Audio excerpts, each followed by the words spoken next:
A good time so far? Very interesting stuff, and there's a lot more in store.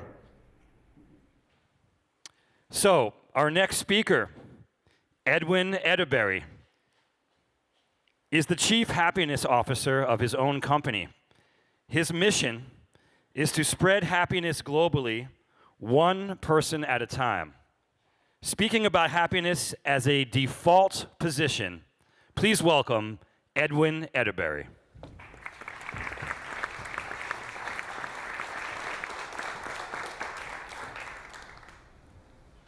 Wow, beautiful. How are you? Now you ask me how I am. I am happy. It's an affirmation. But let me start with giving you a little background of how I became the Chief Happiness Officer. It was back in 2009 at the height of the recession. To say things were tough then would be an understatement. People were losing their homes. They were losing their jobs. 401k became 101k. And at that time, the media was having a field day with us. They was letting us know how things was going to get really bad before it get worse. And they were even showing pictures of the Great Depressions and people lining up, and waiting for their turn to get soup. And I made up my mind right then and then that I didn't want to be part of that conversation. I didn't want to be part of the dialogue. I wanted to do something different. For every person that lost a job or that lost a home or that saw a reduction in their retirement, there was still something valuable left. And I wanted a way to shift their mind to that which is left. And I do a lot of meditation. And one day, I came out of meditation feeling really good. I was like a little kid in the candy store. And I realized I couldn't do anything about the global meltdown, but I could do something about one person. So I just went out, and I started asking very simple questions of anybody that would take some time and listen to me. And I asked, on a scale of 1 to 10, how happy are you today? They gave me a number, and we just talked about happiness. It might be a minute or 2 or 3, and I started to notice as they lived, they were a little bit happier. And I started doing that. And one day, I was in Jack London Square in Oakland, a beautiful Sunday morning, and a young man was walking towards me, and this is a routine I've done over 500 times by now. So I said, hey, excuse me, can I ask you a quick question? And he said, no. And you guys laughed, but I wasn't laughing. He just was. I said, but it's a quick question. And he said, not really. I said, come on, what's going on? And he realized I wasn't going to give up. So he said, what is it? Make it really quick. And I said, on a scale of 1 to 10, how happy are you right now? And he scored by far the lowest I have experienced. And I'm asking myself, this is a beautiful Sunday. Why would somebody rate themselves? This is self-assessment. Why would you rate yourself that low? So I said, can I share a quick story with you? And he said, no. I said, here we go again, And he said, but make it real quick because I got to go. So the first story that came to mind, I started sharing. And I noticed towards the end of the first story, he was calmed down a little bit. So I said, can I share one more? He didn't say yes or no. So I assumed it for a yes. So I shared one more, then 2 more, then 3 more. About 9 stories, and 30 minutes later, I felt like my job is done. So I reached out to take his hand, and he won't let go. And he's holding my hand, and he said, what is your name? I said, as a general rule, I don't give my name. I made the decision very early on because I didn't want people thinking this guy was just being nice. He's going to come and try to sell us something, So I didn't give my name, but he said, not this time.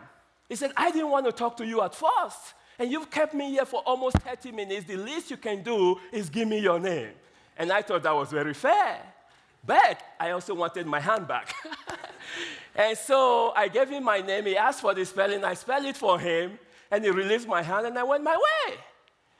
And then the next day, I got a call from this young man. And he said, do you remember me? I said, absolutely, from Jack London Square. I said, but what I don't remember is giving you my number. And he said, I Google you. I said, okay, rest that. And he said, I'm calling to say thank you. I said, whoa, whoa, whoa, whoa. I'm the one that held you hostage. So I'm the one that's supposed to be grateful. What's going on here? And that's when you break the news.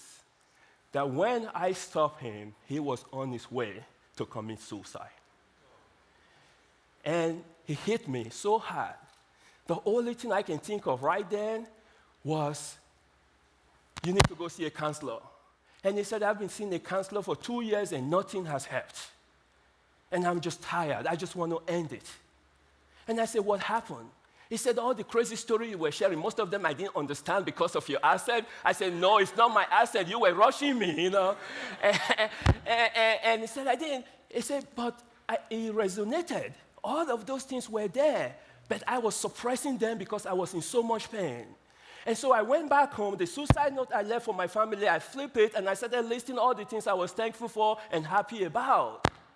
And I ended up with 29, starting from 0 where you met me. I was like, wow. I said, you're in a different frame of mind now. You should go see a different counselor. And he asked if I was a counselor. I said, no. And he said, thank you, and he hung up. Ladies and gentlemen, every single human being you and I encounter have an impact. Some of them might be something that you just even don't notice, and some might be life-changing. That was life-changing for me. And I went on to start an organization called the I Am Happy Project that is now in 64 cities in 19 countries with over 36,000 people involved with a mission to just focus on happiness. And folks, it's been exciting. So today, folks, I want to share with you happiness as a default position. When people come across me and they realize that I spread happiness, the reaction is always threefold. And it's different from people to people. Some of them says, oh, I'm happy most of the time. And others might say, how do you spread happiness? And yet, some will say the world really needs more happiness. And so for those of you that think you are happy most of the time, I want to share with you those times that you are not happy. Because those are the times you need to watch out for. And for those of you that are not happy at all, I have good news for you. And that is you can learn to be happy. Now, if you don't believe me, check it out with the U.S. Surgeon General. He said that the biggest illness that we all have is unhappiness. And we can learn to be happy. So I'm going to share with you some very simple strategies that will help you. The first one I call the 24-hour promise. And it's easy to remember, okay? When you wake up in the morning, promise yourself that you're going to be happy just for 24 hours. That's it. I'm not asking for a whole week or a whole month or a whole year. That's too much work. Just 24 hours. Now, here is why. I have a saying that do not allow the past or the future to rob you of the present. This is what we have. And if you can commit to be happy just 24 hours, you've made it. Now, here is a small trick. Just before you go to bed, renew the contract for another 24 hours. And you've just figured out a way to increase your happiness. And the second one, folks, I call the 3-minute rule. And this is a situation that helps you sustain your happiness. Because life is going to throw you a call from time to time. Some might be very simple, like getting a driving ticket. And others might be losing your job. And yet, might be losing a loved one. Folks, if you are not prepared, if you have not trained yourself, you could be totally wiped out. Initially, it might be a situational depression. And if you don't know how to handle it, how to manage it, guess what? It could drag in to a critical depression. Folks, when I talk about happiness as a default position, I'm not saying you should not be human. If you feel sad, express it. If you feel hungry, show that. If you discuss about something, do that. Enjoy all the basic form of emotion. They are all adaptive emotion. The only thing I say is don't let it control your life. And you have to manage it. And you have to figure out a way to redirect your purpose. Folks, if you can do that, you will sustain high level of happiness. And finally, for those who ask me, how do you spread happiness? when you've interviewed over 1,000 people in 5 different continents on the subject of happiness, you know a thing or two about happiness. And then the first time, I've written 3 books, and my publisher said, hey, we got to write a book about this. I said, I don't even know what I'm doing. What do I write about? I said, but you can help me to put some tools together that we can share with people. So the first thing I came up with was the 10 ways to be happy. And so the 10 ways to be happy is a very simple 10 ways. And folks, the good thing about it is that these are what people told me, sitting on the corner street with a homeless person, talking to a person that just lost their job, going to the golf house and speak to someone, or the boardroom and speak to someone. It came down to this. And so far it's worked for the last 7 years. Then the next thing I do, folks, is the app. I'm sure you guys have heard it. There is an app for that, right?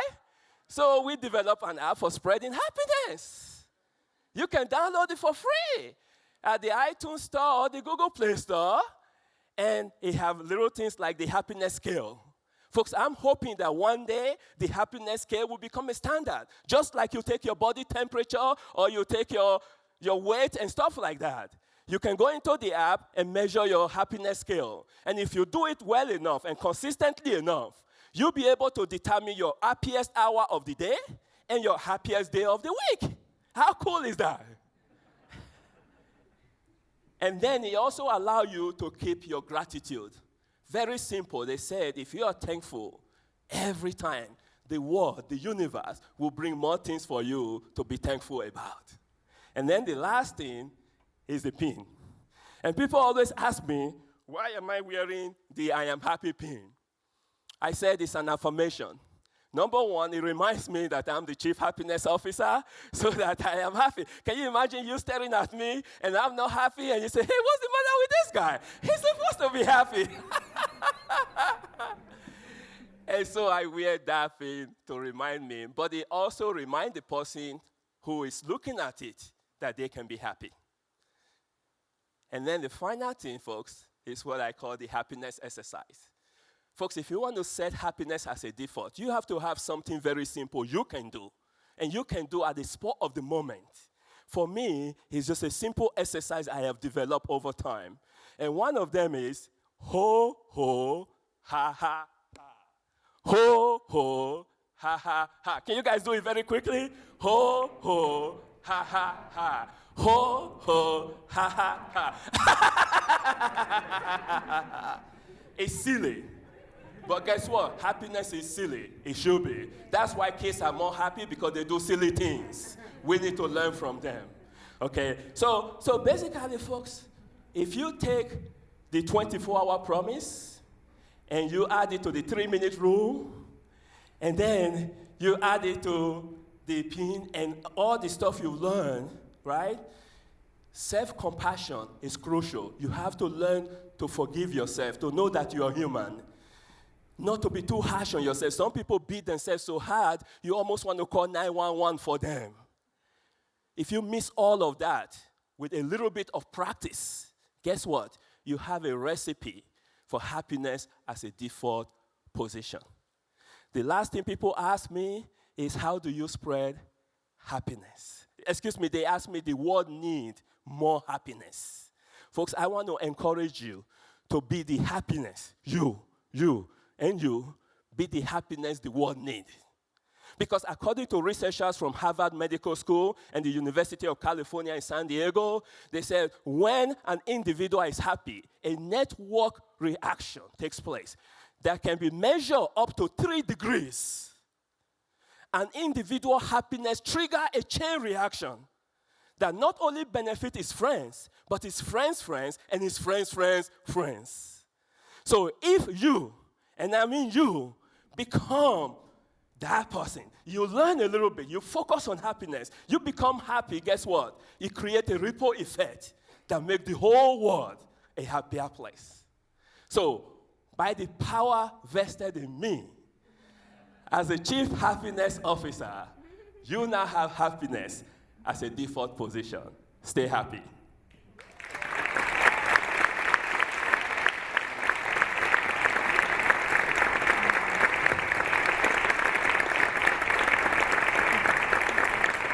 Thank you, Edwin. Wow, I wish I was as happy as him.